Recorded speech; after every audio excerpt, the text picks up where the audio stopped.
maltempo, in poche ore fiato sospeso in tutta la regione per l'allerta rossa, 100 interventi dei vigili del fuoco tra Rodigino, Veronese e Padovano, Coca aperti, sacchi di sabbia pronti, tromba d'aria a Rosolina nel tardo pomeriggio. L'alto rischio di frane costringe a richiudere fino a domani la statale Alemagna sul Fadalto a Vittorio Veneto, solo lunedì era stata riaperta dopo più di un mese.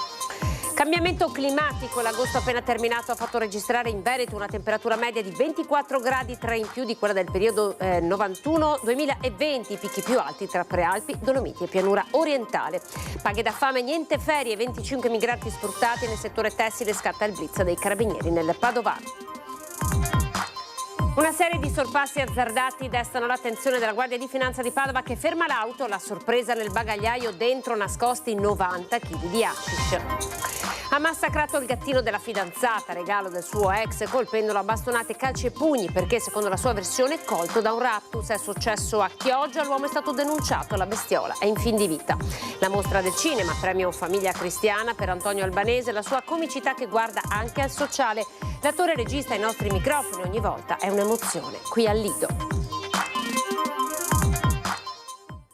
Ben ritrovati con l'informazione del Veneto, un'ampia pagina dedicata al maltempo, evidentemente con la giornata di oggi che di fatto ha rotto l'estate appena trascorsa. Sono stati davvero tanti gli interventi dei vigili del fuoco al lavoro per le forti piogge che dal tardo pomeriggio di ieri stanno interessando la regione, in particolare le province di Rovigo, Verona, Padova e Venezia. Criticità segnalate a Rosolina, nei comuni del Medio Polesine, tra Ceregnano, Villadose e Crespino, dove sono impegnate squadre della protezione civile. Più di 100 gli interventi effettuati dalle squadre dei vigili del fuoco ancora al lavoro per alberi pericolanti, danni d'acqua e allagamenti. 90 le chiamate in coda ricevute dalle sale operative provinciali. Una tromba d'aria si è abbattuta su Rosolina nel tardo pomeriggio. L'immagine che vi facciamo vedere arriva praticamente in diretta ed è questa la tromba d'aria che ha fatto volare in aria ombrelloni e sedie a sdraio sul litorale di Rosolina. E ci spostiamo per parlare di maltempo sulla Marca Trevigiana. Siamo a Castelfranco Veneto, dove per noi ha seguito la giornata nel comune castellano, già allagato diverse volte. Cristian Arboit, buonasera Cristian. Buonasera Anna, buonasera anche da parte di Alberto Pivetta che sta curando la parte tecnica. Mi trovo in via San Pio X, siamo nel salotto buono di Castelfranco Veneto, che oggi è corsa ai ripari. L'ennesima giornata di paura, di preoccupazione tra residenti e commercianti. Castelfranco Veneto che è finita sott'acqua ben due volte in soli 4 mesi, e quindi dopo l'allerta diramata nella serata di ieri da parte della Protezione Civile del Veneto è scattata chiaramente l'allerta che ha visto schierati i volontari della Protezione Civile che hanno distribuito i sacchi, tante le persone all'opera fin dalle prime luci dell'alba. Una giornata che è trascorsa con paura ma che sta volgendo al termine, quindi insomma sembra che la situazione sia nella norma, per quanto appunto sia ritornata la paura. Nel servizio che vi mostriamo la giornata di Castelfranco Veneto, le ansie, le preoccupazioni ma anche le soluzioni che sono state trovate proprio a ridosso di questo evento e di questa allerta preannunciata. Questo è il servizio e poi a voi la linea. Da stamattina alle 9 ne ha presi 150, speriamo che bastano, se no oggi pomeriggio ritorniamo di nuovo. Ecco, tu sei di una ditta di San Martino di Lupari. Sì. Mentre Denis è titolare di una ditta artigiana qui a Castelfranco. E anche tu Denis ti stai mettendo a disposizione e stai correndo come un pazzo. È già la 4ª volta quest'anno che veniamo qua dentro. La lunga giornata di Castelfranco Veneto, i sacchi di sabbia, protezione di case e condomini, a centinaia posizionati, tornati dopo l'estate di passione dei castellani a metà maggio e a fine giugno, gli episodi di maltempo, scantinati e sotterranei protetti, attività commerciali in cui è tornata la paura, oggi attrezzati con le paratie. Abbiamo subito danni, abbiamo buttato via carta, c'è materiale che ci serve a noi, farina e tutto per poterci anche salvare. Ogni volta che piove c'è sempre l'allerta che che succeda come l'ultima volta, come le ultime 2 volte, ormai siamo stanchi. Castelfranco, come Venezia, decine le paratie sistemate a proteggere gli ingressi di negozi e attività, tutto a spese dei castellani. Via Romanina, via Regina Cornaro che insiste a ridosso della Venale, una città che si è mobilitata, il campo base della protezione civile è allestito in via Lovara. Continuiamo a fare sacchi, ovviamente speriamo che il tempo ci aiuti. Ci sono delle signore anziane che hanno chiamato e siamo riusciti a gestirle. Un'estate difficile per Castelfranco Veneto, questa è la situazione nella frazione di Bella Venezia. La quarta emergenza in pochi mesi, questa volta però, dicono, gestita meglio. Diciamo che questa volta ho notato più organizzazione, nel senso che anche qui, io lavoro qui in negozio, sono venuti ad avvisarci ieri sera di prepararci con i sacchi e tutto quanto, anche a livello di messaggi. Quindi direi che siamo un po' più tranquilli. Penso che strutturalmente ci sia poco da fare, almeno non sono un tecnico, però ci sono i ponti bassi, c'è l'acqua quando arriva non ha sfogo, non c'è da fare. Poi mi dicevano che tra l'altro il fiume una volta era qui, quindi probabilmente il fiume riprende il suo corso originale. Si lavora sempre con l'incubo di queste alluvioni e quest'acqua. Speriamo di no, speriamo che ci vada bene. Il maltempo ha imposto la chiusura ancora una volta del Fadalto. Sul posto in Alemagna per noi c'è il nostro Lucio Zanato.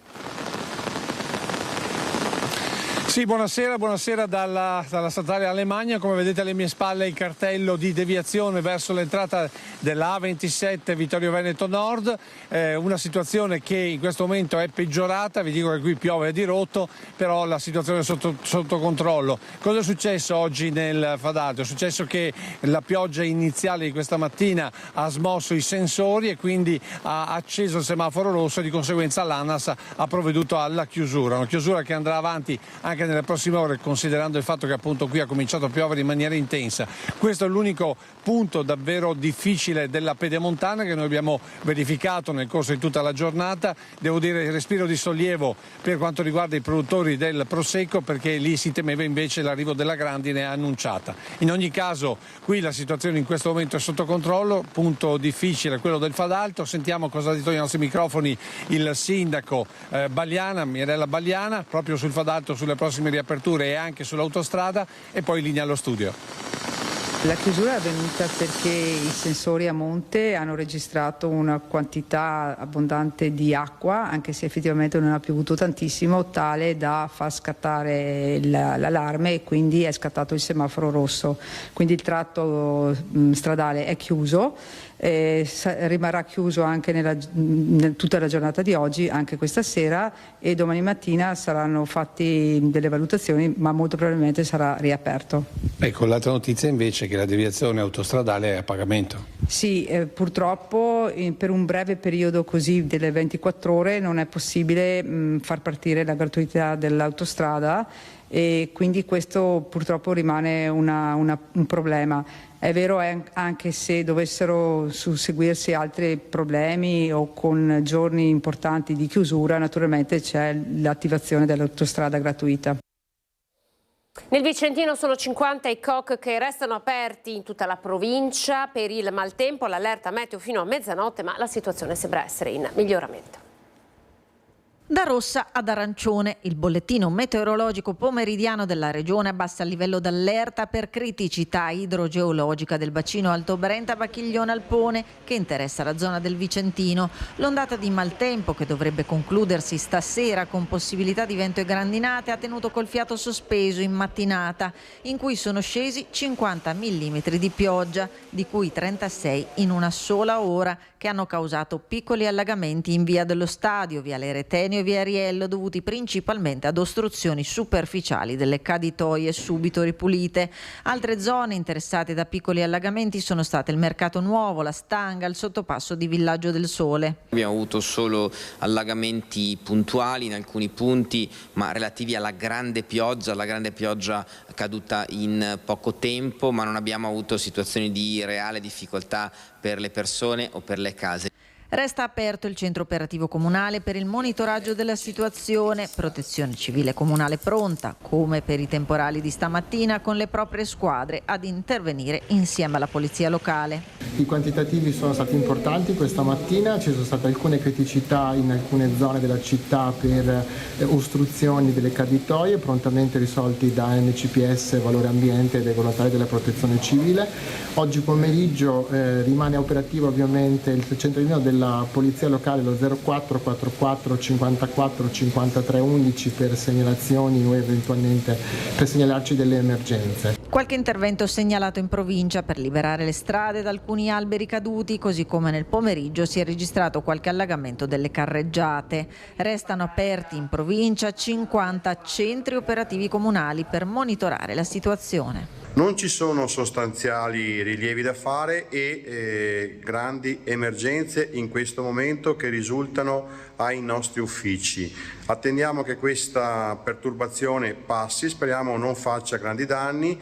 Rimarchiamo comunque come l'allerta sia stata recepita in maniera puntuale dai comuni, con circa una 45 COC aperti questa mattina, e i centri comunali aperti per l'emergenza sono arrivati a 50 in queste ore, quindi un'emergenza che passa, ma i comuni che sono pronti ad affrontarla.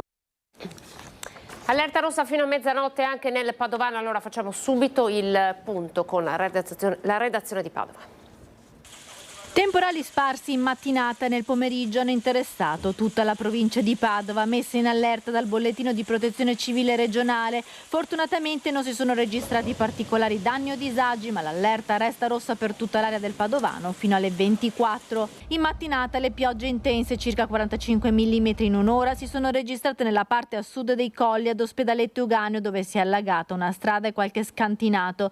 L'emergenza però è rientrata in un paio d'ore. I sindaci del Conselvano e di Monselice in via precauzionale hanno aperto i COC, una sessantina i volontari di protezione civile operativi in tutta la provincia. Sono stati allertati e attivati 2 distretti, Bassa Padovana, zona Monselice, e Colli Sud, perché ci sono 2 situazioni su Monselice e su Galzignano di calti che ovviamente non riescono a far defluire l'acqua in maniera puntuale e corretta dei calti, per cui c'è stata la necessità di intervento in queste 2 zone. Distribuiti sacchi di sabbia sempre in via precauzionale nella zona del Campo San Pierese, dove è ancora vivo il ricordo della rottura dell'argine del Muson lo scorso maggio.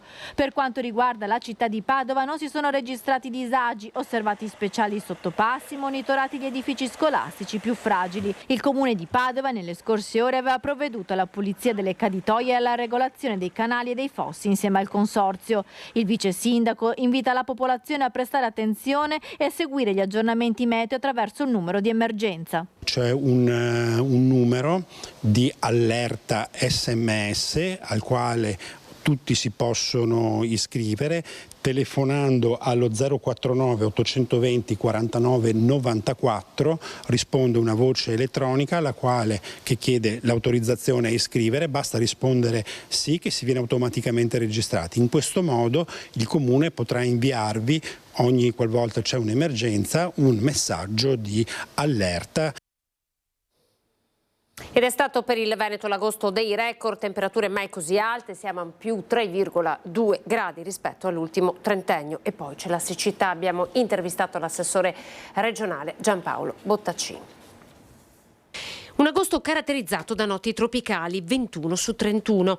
Temperature che di notte hanno superato di almeno 3,2 gradi quelle registrate negli ultimi 30 anni. I dati sono della Protezione Civile del Veneto. Dicono che è stato l'agosto più caldo, con una media di 24,1 gradi tra minime e massime. 14,1 gradi sul Faloria Cortina d'Ampezzo, 2235 metri di quota. 19,7 gradi a Col di Indes in Alpago, 1181 metri. 23,3 gradi a Passo Santa Caterina nel Vicentino. Insomma, valori eccezionali cui fa da contraltare il peso delle piogge. In Veneto sono caduti 66 mm rispetto ai 102 mm del periodo 1994-2023, il 36% in meno. La delicatezza del momento sta nel fatto che sia pur in presenza di precipitazioni che in generale potrebbero anche non apparire come rilevantissime, queste fanno i conti con un terreno che nelle ultime settimane ha visto pochissima acqua e quindi il terreno così secco e le precipitazioni intense in archi temporali ristretti possono generare qualche problema, in modo particolare nei corsi d'acqua secondari. Valori eccezionali, un record di caldo e siccità che impone attenzione ora alle opere minori. C'è ancora moltissimo da fare, in modo particolare una grande sfida da mettere in campo subito, che coinvolge tutti i comuni e le amministrazioni comunali, sia quello delle acque meteoriche e quindi dei cosiddetti tombini, che non sono più in grado di assorbire questi fenomeni. Siamo alla tragedia della Marmolada. Le famiglie dei 2 alpinisti precipitati si sono chiuse nel dolore sabato a Fonte Alto. L'ultimo saluto a Filippo Zanini. Il giorno del dolore, delle lacrime e dei tanti perché. Cos'è accaduto sulla via Don Chisciotte nel versante bellunese della Marmolada? Sono precipitati per cause ancora da accertare durante una scalata. Filippo e Francesco avevano in comune sia l'amore e la passione per la montagna che il lavoro nella stessa azienda, la Scarpa di Asolo. Esperti alpinisti periodicamente si davano appuntamento per raggiungere un'altra vetta. Il sorriso nelle foto, i sogni, tutto si è infranto in quel maledetto giorno. Cos'è accaduto? Nessuno riesce a spiegarselo, nemmeno i familiari chiusi in un dolore immenso. I corpi di Filippo Zanin, 36 anni, e Francesco Favilli, 44, sono stati individuati alla base della parete dall'elicottero Falco 2. Lo shock della comunità dove i 2 alpinisti vivevano, poca voglia di parlare, i vicini scuotono la testa e si stringono al dolore dei familiari. L'addio a Filippo, papà di una bimba di 2 anni, sarà sabato 7 alle 10 nella chiesa arciprete di Fonte Alto. Il sindaco di Fonte ha incontrato i genitori del 36enne. Che rinnovo le condoglianze a tutta la famiglia a nome dell'amministrazione, di tutta la comunità di Fonte, che in questo momento so essere vicina. È un lutto pesante per la nostra comunità perché era un ragazzo solare, era un amico di tante persone, di tutti, aveva sempre il sorriso, quindi Filippo voglio ricordarlo così. Sindaco e amministrazione saranno presenti per l'ultimo saluto a Filippo. Gli staremo vicino per quello che si può fare in questi momenti, insomma. Francesco viveva dal 2022 nel comune di Maser, ma era originario di Pordenone. Lascia 2 figlie di 8 e 6 anni che vivono con la madre nel veneziano. Nei paesi regna il silenzio, ma rimangono quelle immagini dell'elicottero che perlustra la montagna ed il rombo di Falco 2 che squarcerà per sempre le speranze dei familiari. Filippo e Francesco erano lì, privi di vita, ai piedi di quella montagna immensa che tanto amavano.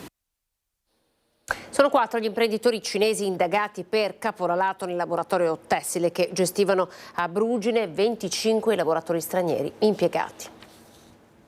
2 cittadini cinesi residenti a Brugine, nel Padovano, sono stati raggiunti da una misura cautelare, mentre altri 2 risultano indagati perché ritenuti responsabili di un'associazione per delinquere in un'indagine sul caporalato che ha accertato, tra l'altro, la violazione dei contratti nazionali e delle norme sulla sicurezza del lavoro, oltre all'impiego di manodopera clandestina.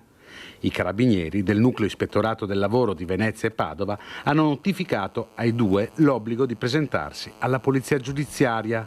L'indagine, che si è svolta tra il gennaio del 2022 e il luglio del 2024, ha evidenziato come i 4 indagati abbiano gestito il lavoro di 25 stranieri provenienti dal Pakistan, Bangladesh e Cina, 5 dei quali clandestini, come operai tessili in condizioni di lavoro degradanti, pericolose e sottopagate, alloggiandoli in abitazioni fatiscenti. I lavoratori ricevevano un compenso di 5 euro l'ora, a volte anche meno, senza riposi o ferie, con turni di 12-14 ore.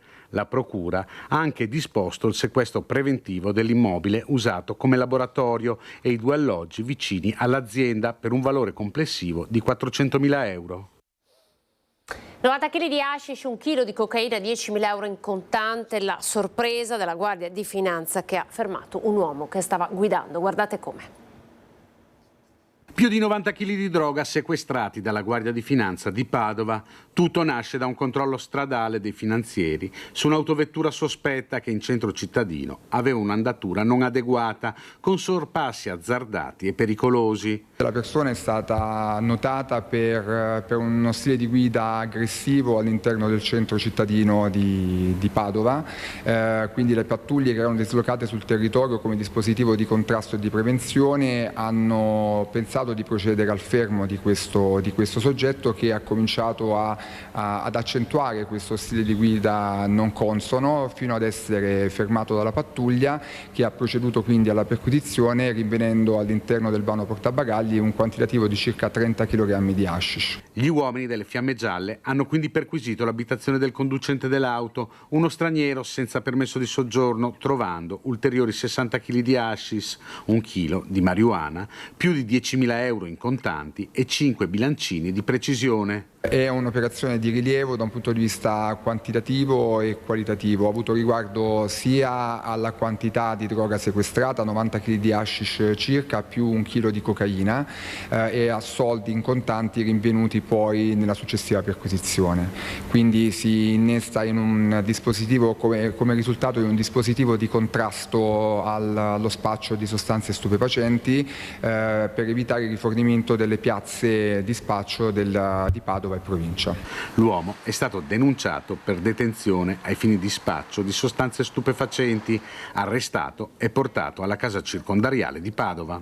Le indagini sono in corso per verificare le fonti di approvvigionamento e quelle che poi sarebbero stati i canali di spaccio della sostanza. Sicuramente il quantitativo non è trascurabile e merita un approfondimento investigativo che sotto la delega della Procura sarà effettuato.